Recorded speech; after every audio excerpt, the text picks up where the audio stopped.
gözlerin gecenin en sakit yeri. Ulduzlar belə sönür baxışlarının içinde. Adını çekmeden seni çağırıram her defa. Sanki dualarım itir sükutun içinde. Kara gözlerinde gizlenip min bir siri.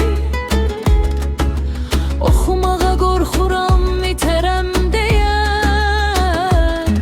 Bir damla baxışın kifayət edir mənə.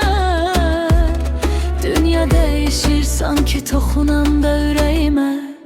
Qara gözlü qadın, sen gecenin yazılmamış şeirisən. Sessizliğimden uca sesi sen, yokluğum belə varlığından ağır. Sen benim içimde bitmeyen esirsən. Sen gecenin yazılmamış şeirisən. Sessizliğimden uca sesi sen, yokluğun belə varlığından ağır. Sen benim içimde bitmeyen esirsən.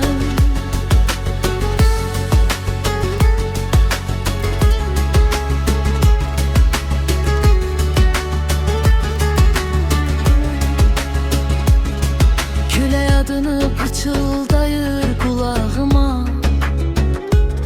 Sen ise hiç ne demeden keçirsen.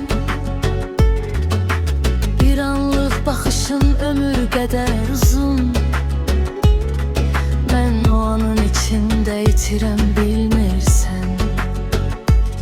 Seni sevmek biraz yanmak kimidir. Biraz da susmak hiç danışmadan. Kara gözlerin bir dünya kadar derin. Ben ise batıram kayıtmadan. Kara gözlü kadın, sen gecenin yazılmamış şeirisən. Sessizliğimden uca sesi sen, yokluğun belə varlığından ağır. Sen benim içimde bitmeyen esirsən.